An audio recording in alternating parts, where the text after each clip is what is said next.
Afraid to talk about your failures on camera or in front of an audience? Have you ever been afraid to really express some of your weaknesses before other people, or to be vulnerable with people who are listening to your message? I'm going to share with you today why hiding your failures is costing you a fortune. This is something that I've been learning a lot about lately, and it's really changed and transformed the way that I am thinking about communicating. And I want to share with you some of the developments. I recently just got back from Funnel Hacking Live, which is a marketing conference for digital entrepreneurs and online business owners. There was about 5,000 people who were in attendance there, and it was amazing. And this is one of the biggest lessons that I learned through this. And that is, I'm really reconsidering. There's a popular phrase that shares that when you're talking about your issues or challenges to an audience, you want to share your scars, not your wounds. And what that really means is that you don't really want to, and I've taught this previously, and I'm starting to reconsider it, and I've taught it for several years. But now I'm starting to realize, it's not that you want to share your scars. You actually want to share your wounds and scars. And I'll tell you why in a moment. Because what it means is basically your wounds would be like something you're currently going through, an experience that you're having, a difficulty as you're having it, and you're basically documenting that process. Where the scars would be, this is a test that you've already gone through, and now it's become a testimony. Now you're able to share. Or this is a mess that you've gone through, and now you're past that. You're healed. You've already overcome and clarified or and come to conclusions and learn lessons of that experience. Now you have the message. So the message. And this concept of basically sharing your scars and not your wounds, I'm like, no. I'm starting to realize, I'm starting to believe that that's not the case. I'm going to share with you why. One of the reasons why I think that is I was starting to, one of the big things while I was at Funnel Hacking Live, I would ask people, like in the hallways, I'd love asking the question, what's your favorite part about this event? And people, and I heard from this lady, I heard twice, but one lady was in the hallway, she's like, oh, I love hearing from how these super successful entrepreneurs are just sharing all their failures and their weaknesses and their problems, and it's like they're just being so authentic, they're being so relatable. And we're living in a world that is so disenchanted with the image that social media often shows about only the glamour and the success, but not the struggle or the reality of the difficulty on that journey. They only show the destination, but they don't show the difficulties along the way. And now these speakers are sharing about how they were at the lowest of their low. They had severe stuttering problems. They were bankrupt, or that they almost went through a divorce, or they lost their loved one, and they're just sharing all these things, and they're being open and honest and real about the most difficult parts of their life. And I'm like, what? That's so cool that was what stood out to her the most. I noticed it as well, and the more that I listened, the more I realized, I'm like, I haven't been as authentic as I'd like to be. I haven't been as open as I realized I could be with some of the difficulties I have in my communication. And it made me realize, the more that we can communicate the struggles or our failures, our insecurities, or some of those even the fears, the more we're able to really connect with people. Because the truth is, people connect more with your weaknesses than they do with your successes. And what I'm realizing is, if we do not show people our failures, and if we don't talk about our failures, or if we don't talk about our fears, then people will be unable to rejoice with us with our successes, because they feel disattached. Or if the only thing that I or you in our communication are sharing is all these great successes that we've done, then people are like, yeah, you could do that because you're you. And they want to put themselves at this distance. And they're like, they don't see themselves in your story. They just see like, okay, you could do it because you're you. But when you talk about your weaknesses and your fears and your humanity, then people are like, wow, this successful person, and it could be just success in whatever area, facet that they desire that you speak on. It's like, this successful person struggles just like me. And now they see that you're just like me, then they believe, I could do that. If you could do it, I could do it, kind of thing. But if you only have like all these great victories and that's all you talk about, then it's like, yeah, well, I can't do that because I'm not you. You understand what I'm saying? This is a really big revelation, and part of the reason that made me reconsider about the scars and sharing the wounds is I remember I was sitting at an event in, it was Steve Larson's Offerminds, and at this event there was Mandy Keene, who is like a mindset coach, but she's the coach for Russell Brunson, the marketing mentor of mine, who is the founder of ClickFunnels, $1 billion company, and evaluated at $1 billion.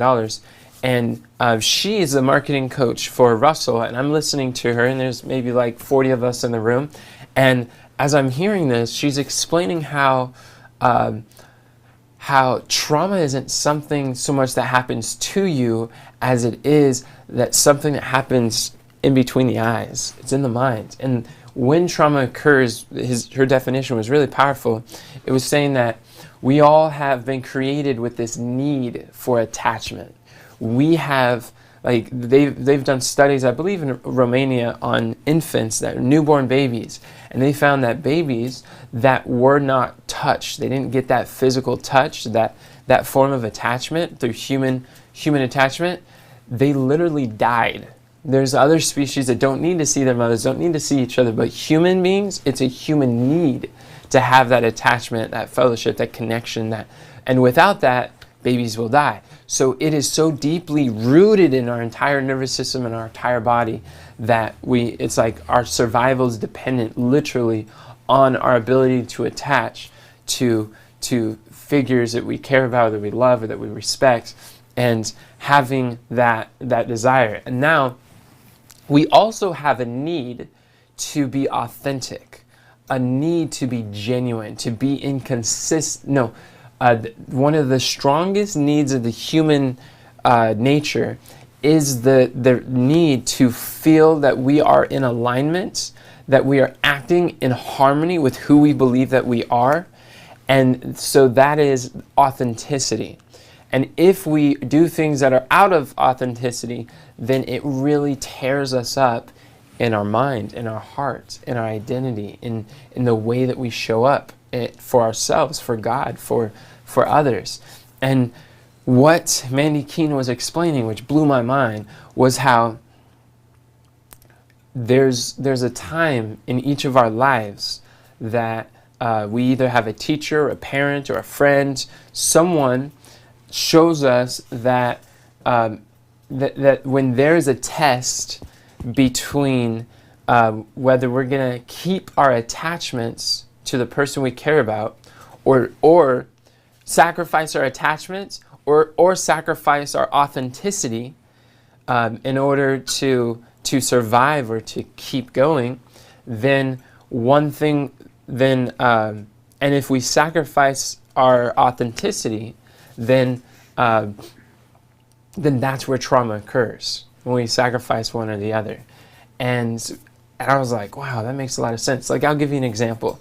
So I'm coaching an entrepreneur, and when I was coaching an entrepreneur, I was talking to her, and she has this joy for singing. She loves to sing, but her father does not like music, or her father doesn't see music the same way. So she likes to go around the house or just be in life and just sing everywhere. But her father sees that as something not good to do. Her mother was sharing how singing at the table is, like, people who sing at the table are lazy. I'm like, that's interesting, but that's her belief. That's her mother raised her to think that if you sing at the dinner table, you're lazy. which this entrepreneur is not lazy, very hardworking, diligent person. But you see that there is a contrast because she is a singer. That's her identity. That's authentically who she is. And she has the choice whether she's going to sacrifice her authenticity in order to survive in that environment, or she's going to sacrifice her attachment to her father, who she loves dearly and wants, desires, and needs that attachment. So she decides to sacrifice her authenticity. So now she had, like, when I first met her, she had this difficulty with receiving feedback, or difficulty with processing feedback, because there was this constant war between, am I going to lose the attachment or like sacrifice my authenticity in order to survive or to keep going? And if there's any type of feedback, then it's like going back to that childhood. And what Mandy Keene was explaining is that if we don't overcome our childhood traumas, then they are going to affect all of our relationships as an adult, and all of our decisions in business. They're going to affect our lives as we grow. So sharing these or recognizing these things, this is an example of sacrifice, authenticity, or attachment. Like, that's the definition of trauma that this doctor that Mandy Keene was introducing was referring to. And I'm like, wow, that's so powerful. How many times have we done that? And she asked this question that changed my life forever. She was saying, who are you authentically that you haven't been allowing yourself to be, or that you have not been in alignment with your authenticity? And when she said that, it like hit me like a ton of bricks, and I just felt like this piercing, like, oh. And I realized I am an entrepreneur, but so many people in my life, so many people in the content that I was creating was not really reflecting, or they weren't really aware of the joy and the passion and the interest that I have in entrepreneurship. I've been an entrepreneur since I was 10 years old, but there was a time where I had some mentors who had limiting beliefs about business, who believe poverty is piety, wealth is wickedness, business is bad, and selling is sleazy. And they had all of these limiting beliefs that I did not hold. Like, my mom raised me totally different. Like, I've been fascinated with digital marketing since I was 12, and people are like, why are you so interested in digital marketing? And I tell them, well, most kids are being read like bedtime stories as they're going to sleep. My mom was down there, she was breaking down marketing ads to me as I'm going to sleep. And I asked my mom, I'm like, Mom, that is so strange. Why would you do that to me? And I'm like, what kind of mother reads marketing ads to their son? It's like, why didn't you do that to my older sister, Sarah? And she's like, well, you were interested, Sarah wasn't. I'm like, oh, that makes sense. And then it clicked. So you see that with my experience, I was not taught that selling was sleazy, business is bad. Like, that was not in my beliefs. So authentically, like, I'm an entrepreneur. And I've been selling things since I was 10. I'm just fascinated with sales, and I love serving people and in business. And then when I have these mentors who are helping me understand like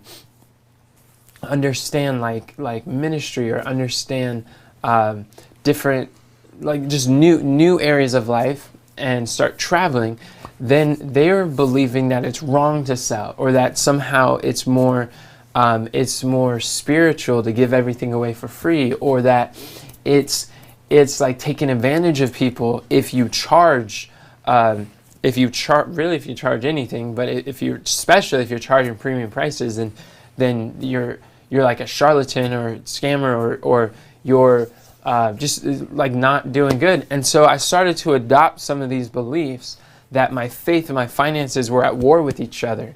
And I'm like, if I have to choose between my faith or my finances, like, then it's like, I'm going to choose my faith. So I had a point where I had to decide, am I going to give up my authenticity or give up my attachment to these mentors who I care about? And I chose, subconsciously, mind you, that I would sacrifice the authenticity of it being an entrepreneur, and at least not really talk about that or express it, or like use that terminology as much as my mind thinks through it. And so I realized where I was at Mandy Keynes that this is an area that I haven't been authentic.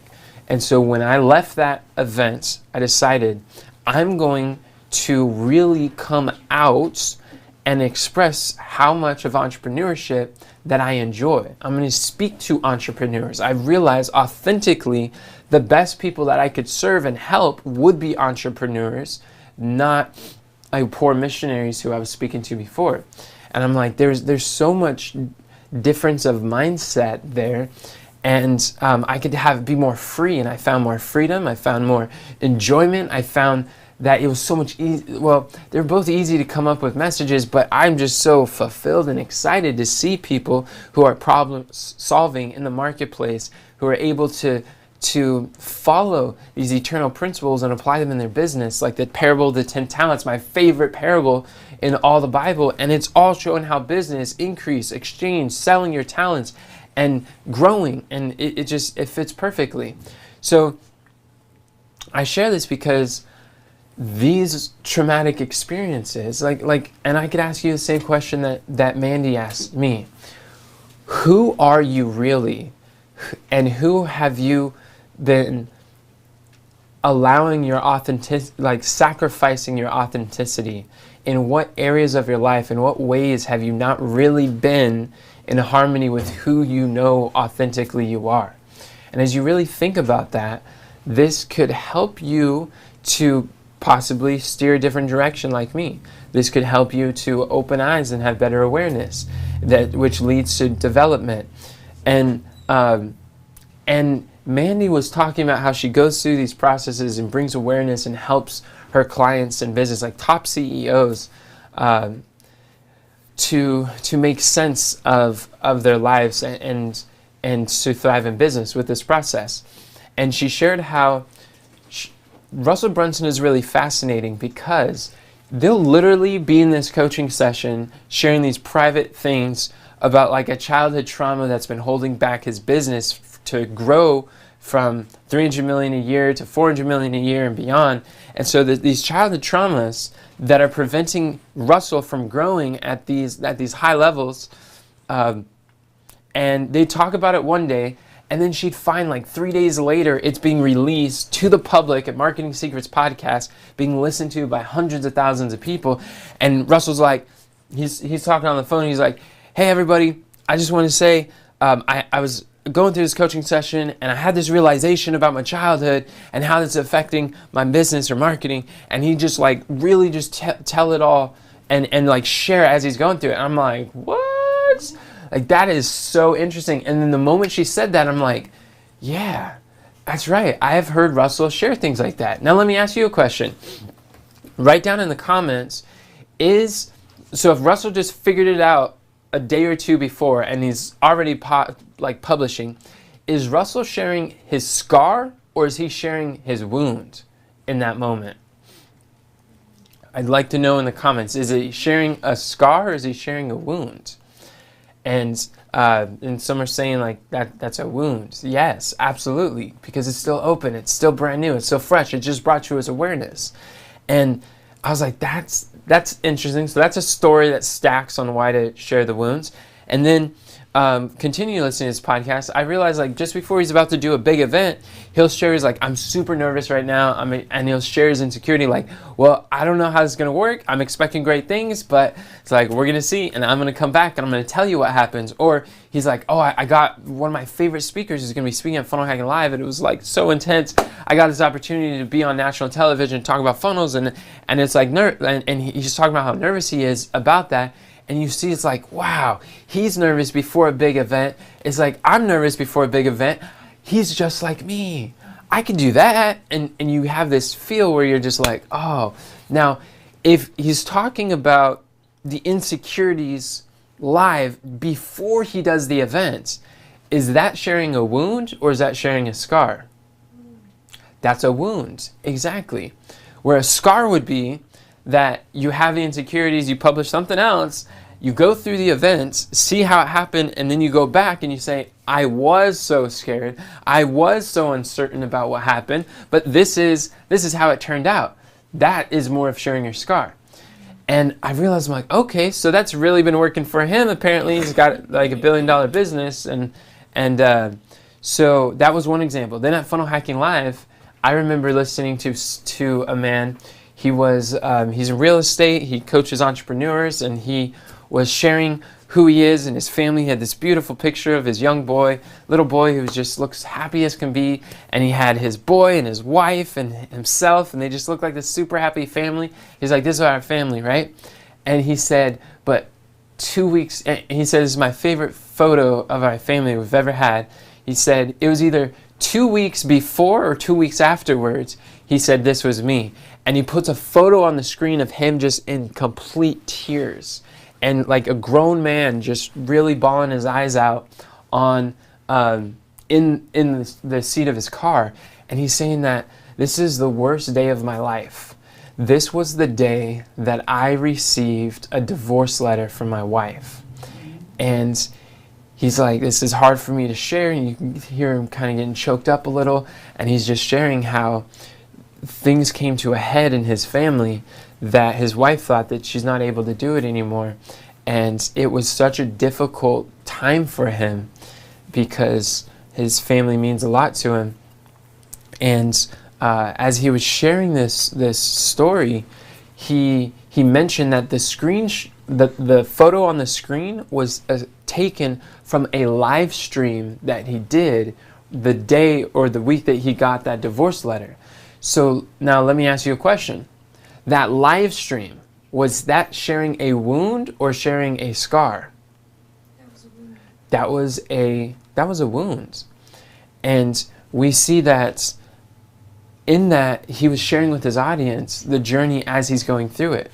And then he shared how God provided, his family is back together, and he didn't get the divorce, and his family's it's a good ending, but he didn't know what that ending would be, or like that wound is now healed, but he didn't know what that scar would be, or he didn't know what the healing balm or solution would be. He didn't know the future, but he shared and documented the journey.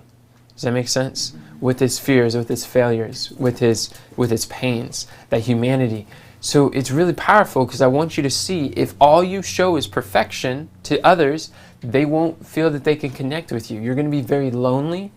And when you come from this posture of, like, I'm learning, when you come from this posture of like, this is what you need to do, let me tell you, like, this is what you should be doing, or this is the right thing to do. And when you're teaching from like a matter of fact, and this is whether it's one-to-many or even one-on-one, if you're mentoring others, or if you're in a selling environment, or if you're in creating content and building a community environment, whatever the case is, if you position yourself like, this is how human nature works, and this is why you should speak in this way, then people are going to have challenges. Whereas if you share, this is what I'm finding, I'm learning this lesson, I'm learning this process, and this is what I found helps, and you're documenting your journey, and it's like you're coming alongside them and saying, hey, this is where we can go, and you're a few steps ahead, and you're able to show them the way.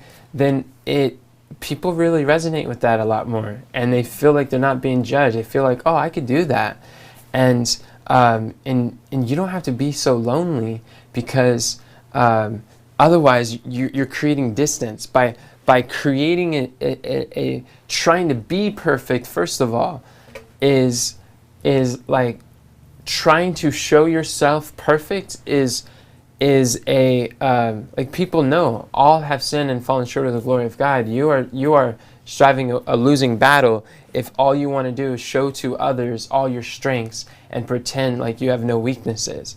It doesn't work like that.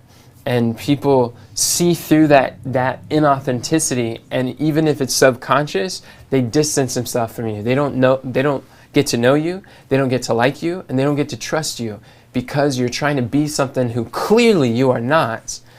And no matter who you are, no matter how many great skills you have or whatever background you have, the more real and open and honest you can be with your audience, the more you will find your dream customers, you will find your dream audience coming out of hiding.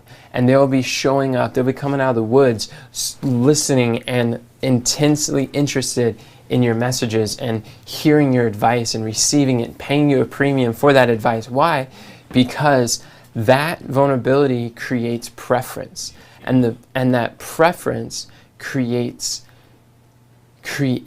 purchases, because when they prefer you over other people, when there's 5 other people they've subscribed to, podcasts or YouTube channels, there's 5 other mentors or advisors that are popping up creating content, and they see your name, it's because of the relationship that they've formed on the weaknesses, the common ground, that they have that stronger relationship with you.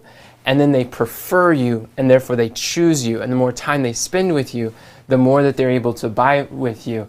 And you see a major difference than if you try to pretend like you are something you're not, or that you are perfect, and that you have no flaws or no issues, or that if you show these weaknesses, they won't trust you less, or they're not going to be interested in hearing from you. It doesn't work like that. There's another example. It was really cool.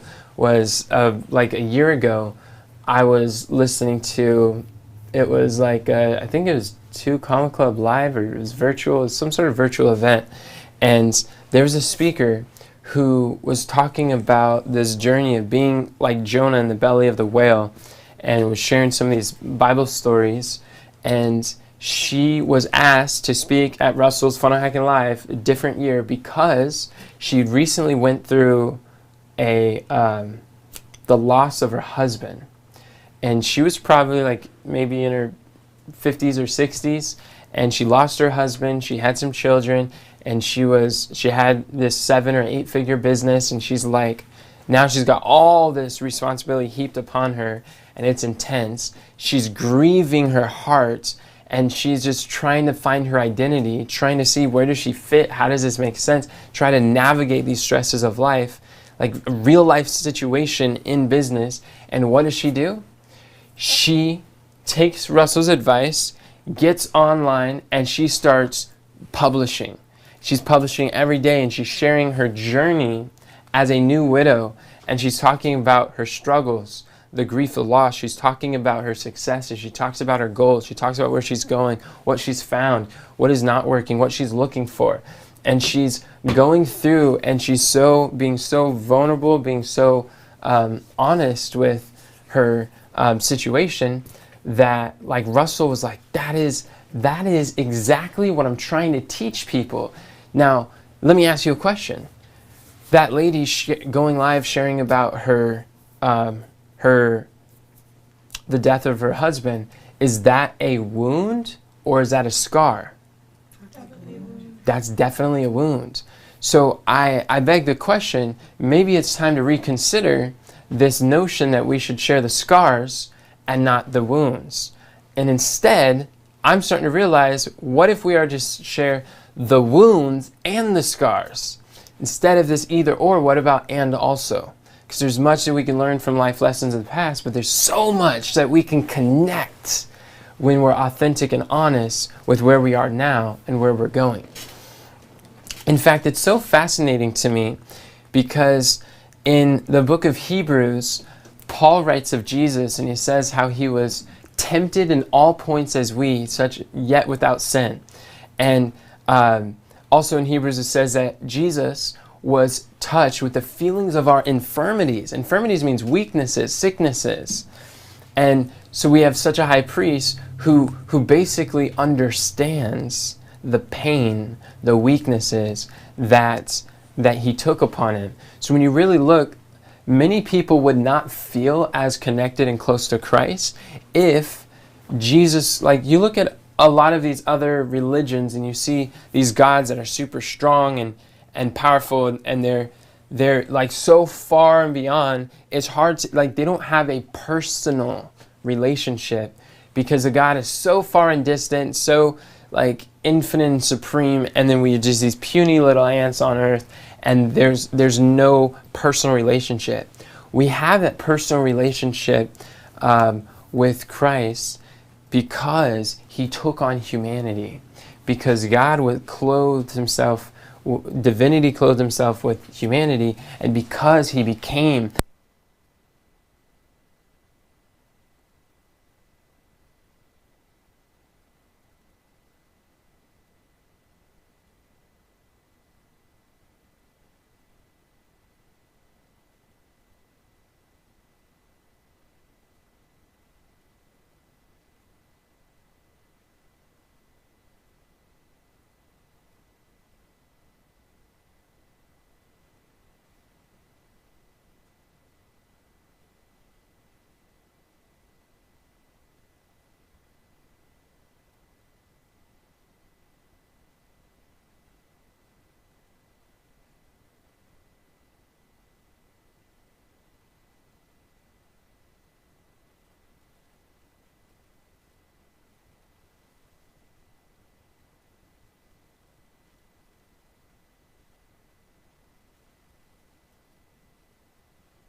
testing 1 2 3.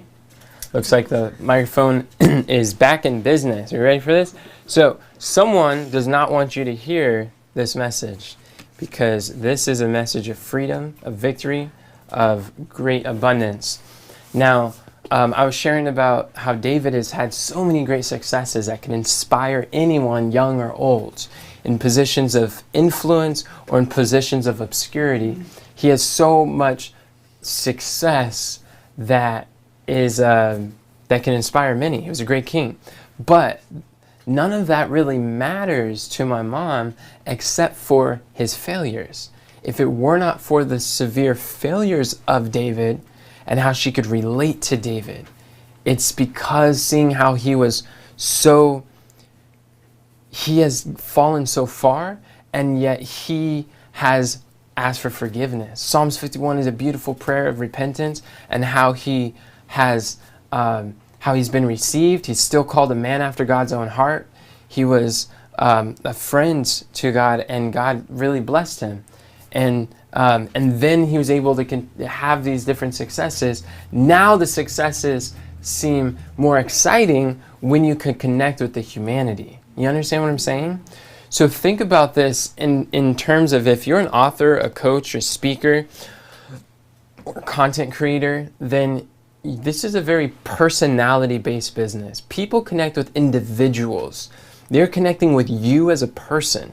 So you have to craft what, like for instance, Expert Secrets by Russell talks about this attractive character, and how you have an attractive character that needs to be crafted. It needs to be really thought about. And as you are this attractive character that attracts people to you as a person, and then you as a person is able to attract people to the businesses that you do, then it's then you have to consider that the weaknesses, and see what are the insecurities or the fears or these these struggles that you can share that can relate to people. I like the way that Pat Quinn shared it. He's one of my speaking mentors, and he shared that you wanted yourself, your story, your messages to position you where you're extraordinary enough that people are like, wow, this person has something I want to listen to. Like, wow, that's extraordinary. That's a powerful story. That's an extraordinary skill, or that's something unique that you don't hear every day. But you want it to be ordinary enough that people can relate to you. Because if they do not relate with your like when you share, that's why all these messages, you study story structure and you see that there's rags to riches. And you're like, oh, okay. So it's like I'm in rags and this person was in rags. Now they're in riches. Or they have like this lost and found. It's like, well, I feel lost. I feel confused. But then they found their purpose. They found the love of their life. They found the object they were searching for. And they see like these redemption stories. It's like, oh, I'm in need of redemption. So like these story structures are all designed where they starts as an ordinary person living in an ordinary world. And as they continue on, then there starts to become some extraordinary journey that has created an extraordinary person. And they are inspired to go on a similar journey. But if you don't talk about what's in between, then people have a hard time seeing themselves with you. They have a hard time listening to you. Or if they do listen to you, then they listen to you as more for entertainment rather than instruction or advice as a trusted advisor, because they're like, I can't do what you've done because you haven't been, they don't believe you've been where they are. The more that you could show them that, the more they can start to believe that. And that builds relationships and connection, and that allows you to grab people's attention. And with that attention, that empathy of understanding their pain is allows you to really to develop that relationship, and where people want to buy with you, and they will invest in with you rather than some other alternative. This is something really powerful. And another example is in Acts chapter 14, verse 15. Paul and I believe it was Barnabas, they were going through this nation, and they worship all these false gods, and they did something that was miraculous, and they did something great. And so the whole society now wanted to deify Paul and his friend, and they wanted to worship this guy as their new god. And Paul was like, wait, hey, why are you guys doing these things? We also are men of like passions with you.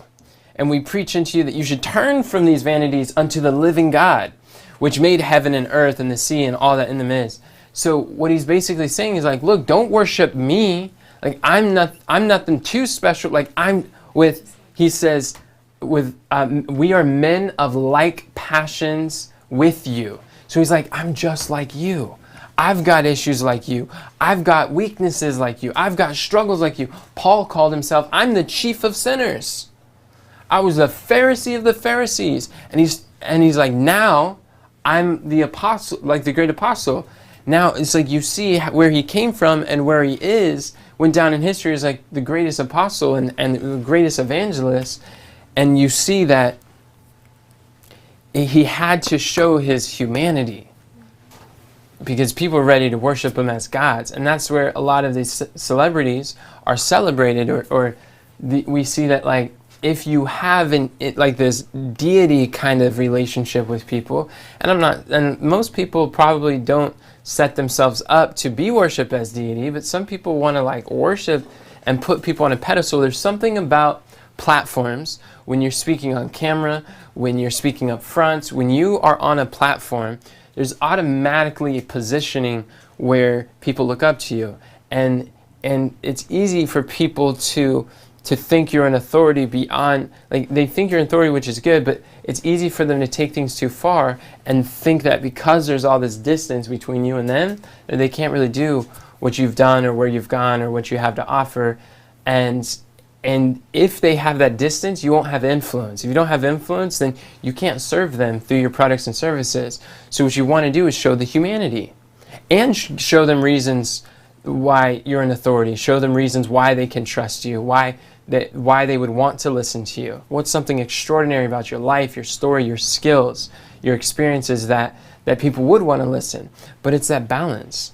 And I'm realizing more than ever before is like, this is a goal that I want to do, is I want to be more authentic in how I communicate. This is a goal that I have, is to share more of some of those insecurities, because that whole belief about sharing scars, not wounds, I know has held me back from sharing with you. My goal is to treat my content more as like a journey. Like, let's go with me on this journey so you can see the character development. Like, I've been studying about the attractive character, and I've been realizing people want to see the development of character. It's okay where you start. It's just people want to see that journey where you're in. And it's much like an episode or like your content as a speaker, an author, a coach. You're much like a character in a movie where people like follow that journey. They're not just looking for tactics and strategies and tips. They're looking for connection. They're looking for relationship. And they want to learn from someone they know, like, and trust. They want to learn from who they perceive they have a relationship with about tactics, strategies, principles. But as you develop through the journey, then people are able to follow that, and they can see your growth. And when they see your growth, they're inspired because they see growth in themselves. They see possibility in themselves. And I'm like, man, I don't think I've really been doing that as much as I'd like to, especially for years. I was sharing more of just principles, strategies, and frameworks, where now I want to share a mixture of these principles with the strategies and the reasons of how I learned them, so we can grow together, we can learn together. It was something that really stood out to me. I noticed that often when I'm sharing my story in churches, or just in general, I talk about speaking, I talk about talents and how people can find their talents. And loving communication is one of the 6 talents that you've been given by God. Everyone has a mouth, right? And everyone's able to communicate somehow. Even Helen Keller was able to communicate to crowds and write books and influence the world. And she was deaf, she was mute, and she was blind. But she still valued her communication. So as I share this, I talk about how sometimes we have this fear of speaking in front of, or we have this identity where I'm not a public speaker, I can't talk, or I'm not clear when I communicate. But the truth is, when you fight for your limitations, you get to keep them. And that's the reality. And one of the objections that I often get from people, because they hear me up front, they listen to me as I talk about speaking, and they're like, well, Enoch can do that because he's in it. Like, they think that I have like this natural gift. They're like, well, for those of us who are not naturally gifted like Enoch is, we have to struggle, or we don't do that, or we don't speak in there in public because we don't have the natural gift. And they think that talent or a gift is what makes a difference. And I'm like, that is so interesting, because then I share with them my story about how the first time I gave a message in front of an audience was so intense. I didn't know how to put together a message. So I literally stayed up all night listening to my favorite speaker, and I like typed out word for word what he said. And he had slides. I was on YouTube, and I would screenshot my screen slide by slide. It was hundreds of slides. And I was like meticulously creating my own slide based on that. And I literally ripped off this guy's message. I had no idea what I was doing or how to put together a message. And it was super long. His video was 1 hour and 40 minutes. And I probably had an hour slot to share. But my goal was to basically juice this down to 1 hour and 45. But I was like, it was so funny. The speaker who I liked, he had this, he said these words that were very unique to him. Like, he'd constantly be saying, like, he'd ask a question, he's like, do you know what this is, beloved? It's like, how many of you, beloved, struggle with this thing? Or it's like, beloved, when you do this, like, this is going to be the opportunity. And I would like literally read beloved in all my script. I just read it and I wasn't even a strong reader at the time. I was probably 17, 16 years old, and I only read like 6 books in my life. And so I'm like struggling. And on top of that, I literally, when I got that opportunity to speak, I went home and I made a who do you know list of every person I could imagine. Every teacher. I found the database of all my teachers in the entire school district, from kindergarten to I was like a junior in high school. And in high school and middle school, you have all these periods. So you have like 8 different teachers instead of 1, like in primary. So I had a lot of teachers, and I all blasted out this email. I'm like, hey, I got an opportunity to speak for my first time, and I'd like to invite you to come. And some people were excited. They're like, what? Enix is speaking now? And so they come out to listen. And literally, we had that place packed. There was almost no seats that you can sit down. People almost had to stand. They were close together. And they were there to listen, because I was like, I am the last person you would ever think to be up front in a suit sharing any message to any audience. I would totally freak out in school when we had to do the lectures, and I'm like afraid to speak in a room or in a crowd or an audience. Like I'm the guy who would always like stand in the back and just let people talk or just observe. I'm an observer. I like to listen and see people. But now I'm like up front. And so I was excited. I invited everybody. Now they're all watching me, and I have no idea what I'm doing, but I'm doing it. And I told my best friend, I said, Josh, every time you hear this certain phrase, I want you to say amen. He's like, okay, I can do that. It's like, good, because that would be helpful. And he was always sleeping in like chemistry class. He's always sleeping in the classes, but he's listening to my message, and like there he is in the back. He's just like, and just kind of sleeping over there. And I say the phrase, he's like, amen. And then you just go back. And I was like nervous. I was making like weird noises with the microphone. I was flipping a pen and dropping it and having to pick it up. And I was making weird clacking noises in the microphone. I wasn't aware of like the microphone. I'd lose my place. I'm like, and it's like reverbing throughout all the speakers, and the whole audience like hears. And I'm just like, I was trying to speak for 1 hour and 40 minutes. It ended up going for 2.5 hours. Why? Because I had more message and not enough time, and I didn't know how to cut my message short. I didn't know what to do. I'm like, oh no. So I just kept going because I had no idea what I was doing. Like to this day, like that video is embarrassing, and it takes vulnerability for me to share this with you. But I'm telling you this to show you that it's like I had no natural ability to speak. What I had to learn, like my first 50 talks were intense. They were difficult. They were nothing like what they are today. But I did my best, and I persevered, and I said yes to every opportunity that I could. And as I shared over the years, after delivering 3,000 presentations, I started to develop ability and skill and what I like to call talent. But and for you, if you when you present 3,000 presentations before audience, you'll have a natural ability to speak in front of others too. So it's like my point of sharing that is I realize when I tell that story, people respond a lot. People lean in. You have their total undivided attention. And I've noticed that, and it's so fascinating. I love telling that story because it really helps people. And they come to these conclusions. They have epiphanies. They realize truths about their capabilities, their limitations, their perceived beliefs that are holding them back, that they can finally let go of. And why does that work? It's because I talk about my insecurities, my failures, my weaknesses, my inabilities. It's that if people see me speaking today, they're like, oh, Enix's a natural speaker. He was like he like came out of his mother's womb with a microphone in his hand and just like speaking to the nurses and doctors. Like, I don't know what people are thinking, but it's like, you weren't born with the ability to learn how to drive, but you figured it out, right? That's how I was with speaking. I had to figure it out just like you. And for whatever reason, because I'm up front or I'm on camera, I've got thousands of videos, people see that and they're like, oh, he was naturally gifted. And then they feel, by saying that, they feel I can't do that because I'm not Enoch. Or I can't do that because I don't have that gift. And so they're afraid to talk on camera. They're afraid to speak to an audience or say yes to opportunities for speaking. And I have to share, it's like, look, I had a severe stuttering problem when I was in school, and it caused me a lot. I got into trouble with teachers and kids because of my stuttering issue. And but it's like somehow when people realize that was my origin story, that they realize my backstory and how I've struggled, now they're like, oh, well, if Enoch can do it, so could I. Where before they're like, yeah, just because Enoch can do it doesn't mean I can.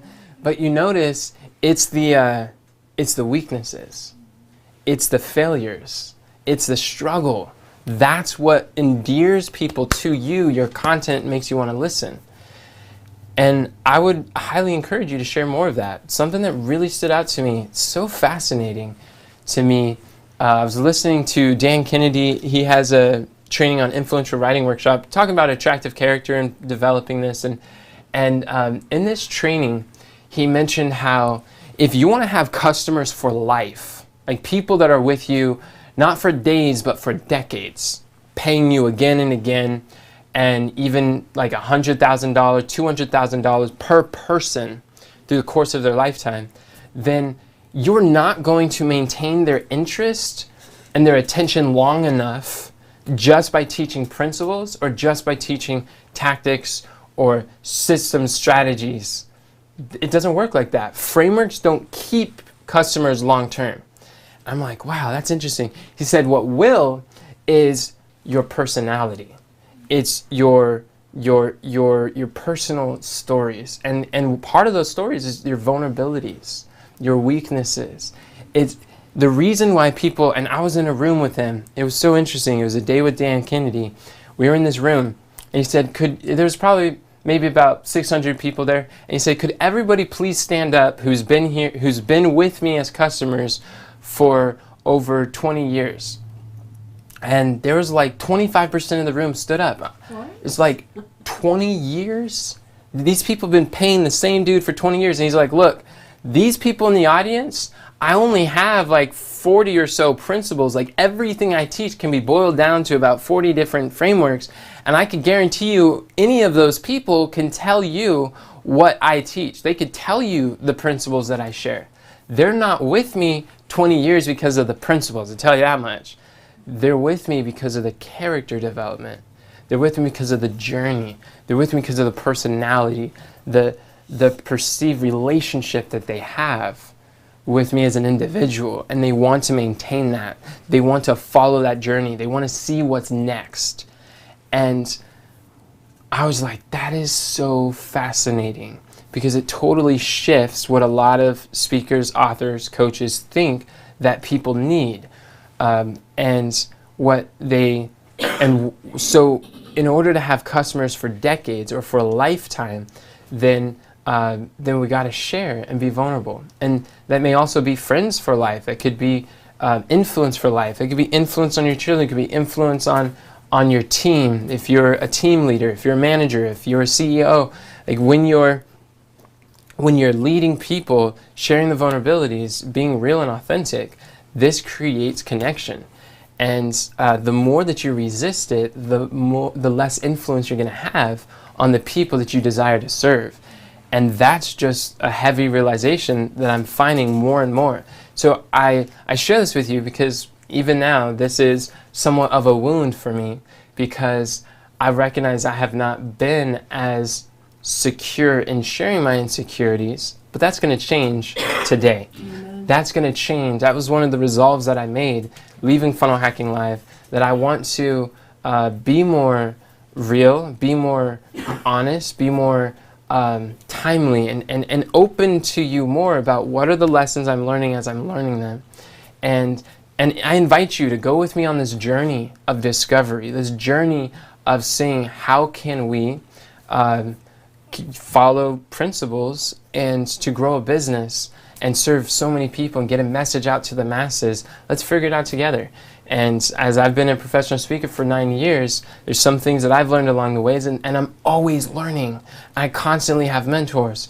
So if you'd like to follow me on this journey and have access to some of the mentors that I've paid that like $50,000, $12,000 or more to be able to have access to, then it's like I'm gonna be able to share with you on this journey. So this message was really showing you why hiding your failures is actually costing you a fortune.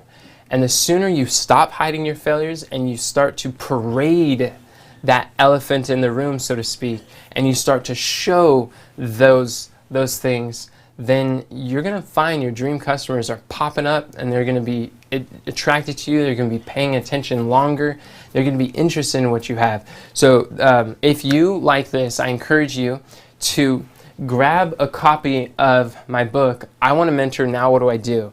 If you go to iwanttomentorbook.com, you can grab a free copy of this, and it'll show you how you can meet master mentors, how you can maximize your mentorship so you can master any skill in half the time. If you want to improve as an author, as a coach, as a communicator, if you want to develop the skills necessary to thrive, then getting a copy of this book is going to be a great step in your entrepreneurial journey, wherever you are. Even if you've already invested in mentorships and you have mentors now, this is going to teach you how to maximize those mentorships, how to get the most out of the programs that you've invested in so that you're not wasting money after investing. You pay a premium for people's advice, so wouldn't you like to get the most out of that experience?